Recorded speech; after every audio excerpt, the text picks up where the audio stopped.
Hello, everyone, and welcome to Beneath the Silence, Healing the Wounds of Betrayal Trauma. So, why this podcast? Why now? It's the first episode. We're going to talk about what betrayal trauma is. So, why now? Betrayal trauma is relatively new to me. I'm going to say in the last decade, um, from my own betrayal. And before I get into that and a little bit about myself, I just want to say that I'm not editing these podcasts. I want them to be raw, real, authentic, and vulnerable so that you feel that you also can be vulnerable. To be real, real person talking to you as if we're sitting across the kitchen table having a cup of tea. That's my goal. This is about forming community, um, empowering, understanding, gaining knowledge, and know that if you've experienced betrayal trauma, you are not going crazy. It may feel that way deep in your bones, but you're not. It's what's happened to you rather than anything you have done. So, my story started in 2016, so 9 years ago. Um, when I found out for me, when I found out about my husband of we had been together at that point, going on 33 years, and finding out that he was having affairs, and over days, weeks, and months, finding out how much more actually was involved, that the affairs were actually due to porn and sex addiction. I won't get into right now the um, deep components of everything he has done, but to suffice it to say that I literally thought I was going crazy at the time. The therapist I had been working with because we had been struggling in our marriage for a few years. And the therapist I was working with, I had went to her and I felt like a hypocrite being, in the counseling field. I am retired as a psychotherapist. Um, and I helped people who were in intimate partner violence. I helped, severe trauma. That I have 4 trauma certifications. That was my jam. That was the how I helped, how I felt I could help the best. And I felt like a hypocrite because when I realized what was happening to me, that the abuse was psychological, financial, sexual, I didn't realize it at the time when I was going through it. It hit me upside the head.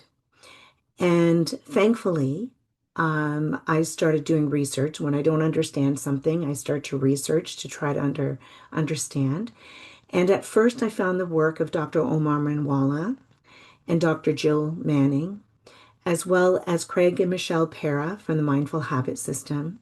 And then I came across the work of Dr. Jennifer Fried.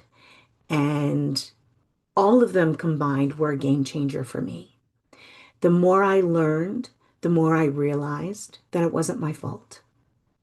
The more I learned, the more I realized that it was going on well before I even knew him. I met him when I was 17. He'd started working at the same place I worked, 6 years older than me. And we started dating when I was 21. He had been married previously. Was recently separated, and he knew how to groom me, and he did. And but I have to say, I loved him. I loved him with every ounce of my being. So to find out what was going on, likely our entire marriage, was devastating beyond words. And it was through my healing journey that I started helping other people who had gone through something similar, especially around porn addiction and the sex addiction. And a couple of years ago, I started working on developing a course on betrayal trauma for those specifically in the helping field, but really it's for anyone. And from that, starting the podcast. So that's a little bit about me. So I am a counselor, mental health counselor. I am a certified clinical traumatologist. Like I said, I have 4 trauma certifications, and not once in any of those trainings and any of those, the traumatologist was 98 hours of coursework. And not once did I learn about betrayal trauma. Did I even hear the word betrayal in those trauma certifications? So that is my reason for doing the podcast. It is, it is about informing, validating, and empowering survivors to know that they're not alone, that they have a voice if they're ready to use their voice. And there's no pressure on that. So let's start with defining what is betrayal trauma. So I'm going to read this. This term was first coined by Dr. Jennifer Fried, a psychologist and researcher, and her groundbreaking work on betrayal trauma from her own lived experience has shaped how we understand the damage caused when people or systems that we rely on for safety, like family, partners, faith community, institutions, violate that trust. This isn't just about betrayal in the everyday sense, although it can be that as well. It's about trauma, the wounding. Trauma is the wound that occurs when the betrayal comes from someone or something we depend on to survive, for belonging and to be protected. And that's what makes it so confusing and disorienting, and for so many, invisible. So back in 2002, I'm just going to get so here. I want you to know these podcasts are not edited. Remember that. So thank you for your understanding of that. So in 2001, Dr. Jennifer Fried coined the term betrayal trauma and spearheaded the research behind much of what we know as betrayal trauma theory and its many layers. So the betrayal trauma theory she coined with Silvers and Schoolers in 2002. And this theory is one that predicts that the degree to which a negative event or events represent a betrayal by a trusted, needed other will influence the way in which that event is processed and remembered. Okay? So, betrayal trauma is complex with many, many layers. And just briefly introducing it will um, will help you understand as we go along in each episode that we'll talk about more of these layers. Okay, for today, we're going to stick with, what is betrayal trauma? Okay, so like I said, betrayal trauma is what makes it so confusing and disorienting. It is often invisible, and it may look like a parent denying abuse. It may look like a partner engaged in secret sexual compulsivity, a church covering for harmful leadership, a workplace gaslighting whistleblowers, or a society silencing entire communities, entire cultures, and their pain. This is about the symptoms that no one wants to talk about. This is about the underlying, product of betrayal trauma is that one of the cruelest aspects of it is that it often leads to what is called betrayal blindness. And this is again coined by Dr. Fried. Betrayal blindness means that it's unconscious. We don't consciously go, I'm not going to see it, I'm not going to see it. It's unconscious. It's something our brain does for us in survival to block out the betrayal in order to preserve the relationship. Okay. Especially if we're young, vulnerable, or dependent on that person or system. And when I say dependent, I do not mean codependent. I am not personally, and as a professional in the field, I have never been a proponent of codependency. Does it exist for some people? Yes. Certain situations, absolutely. In betrayal trauma, it does not. The dependency may be financial, the dependency may be emotional, the dependency may be safety. It's the only safety, the only type of safety you know because it's what you know, even though deep inside there's some part of you that may not feel safe at all. Okay. You may find yourself struggling with things like self-doubt, not believing yourself, believing that you're too sensitive. You may find that you're hypervigilant often or all the time, or just sometimes. That guilt and shame are present, but they often don't make sense because it's things that were done to you rather than things that you have done. Difficulty trusting, including trusting yourself. Emotional numbness. This can also be called alexithymia, where we don't feel anything, not, you know, being ecstatic to rage, not feeling anything, numbness. Emotional numbness is called alexithymia. Or feeling like the harm was your fault, that you must have done something to cause it. In the case of infidelity or where pornography or sex addiction, a partner has these, we often go, if I was only curvy enough or slimmer or have bigger breasts or taller or shorter or blonde hair rather than brown hair or red hair rather than blonde hair or one green eye and one blue eye. We try to make sense of the things that are not sensical. We don't have the same brain as the perpetrator.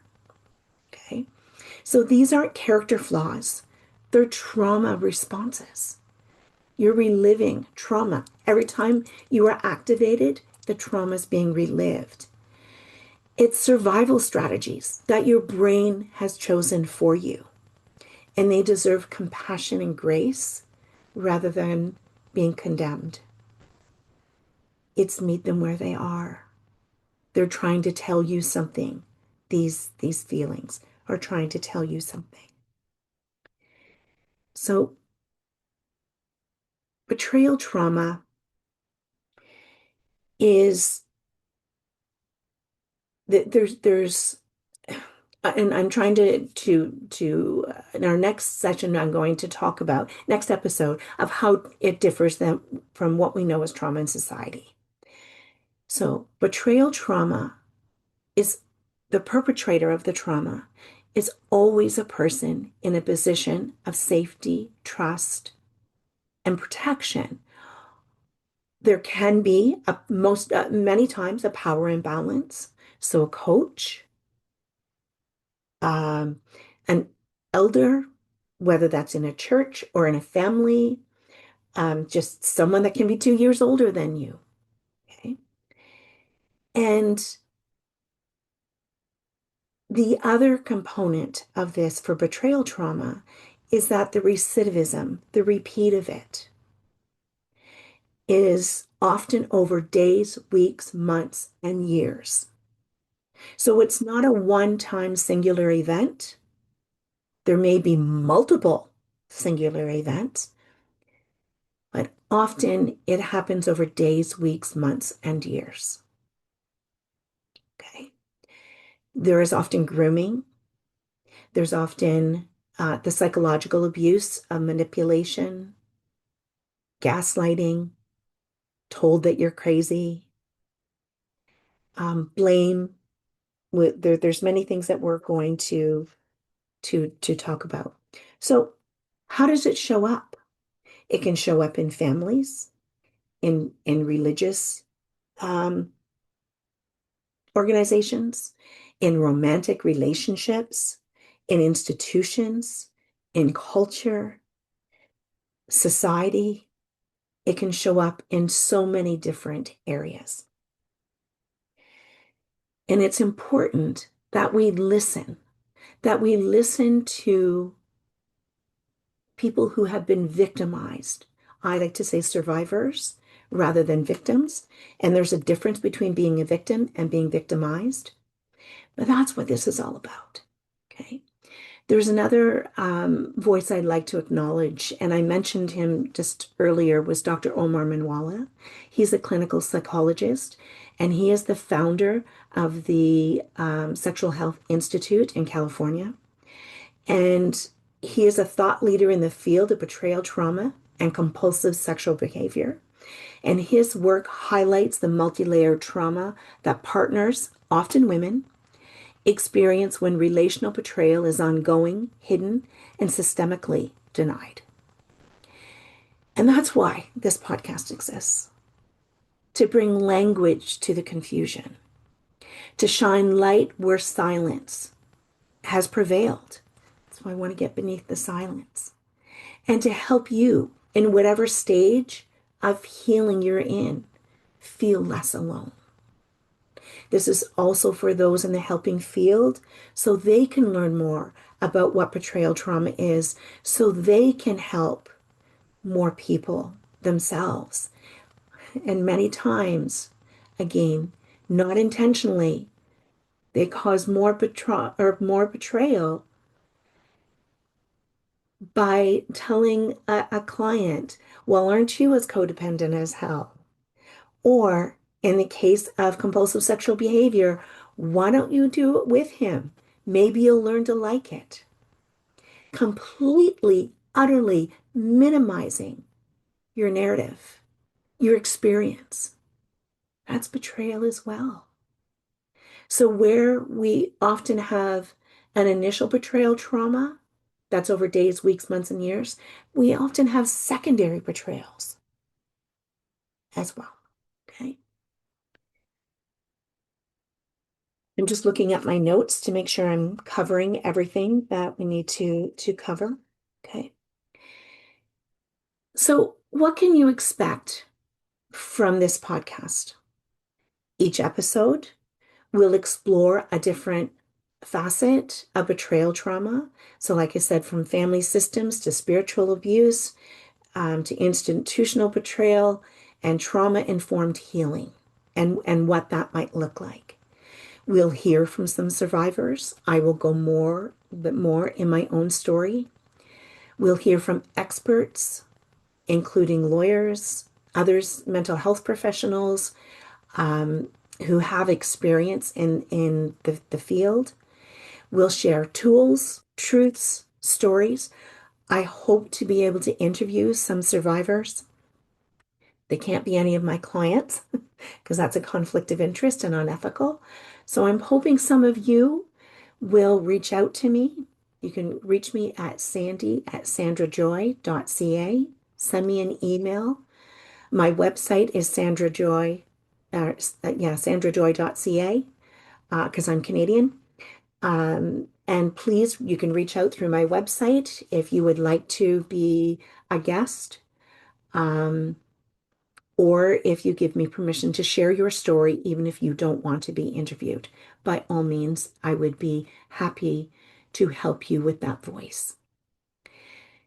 We'll share truths, stories, tools, and we'll always return to the heart of the work, which is validation, healing, and justice. If anything in this episode resonates with you, I hope you'll stay connected. Follow me, Instagram. It's Beneath the Silence, BT. Um, you can end on YouTube. I will have all my links with the podcast. So YouTube is at Sandy Joy hyphen BT. You can find my channel there. And I hope that you'll follow, subscribe, and share the podcast with anyone you think may need it. And I hope then that you'll join me next time when we talk about how betrayal trauma differs from that we know as trauma in society. And there are so many differences, so many differences. Until then, please be gentle with yourself. Give yourself grace.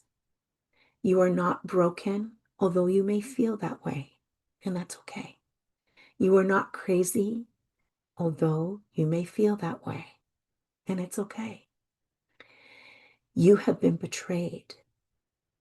It is something that has happened to you, not something you have done or created or caused. And healing is possible. I see you, I hear you, and I believe you. Until next time, be safe.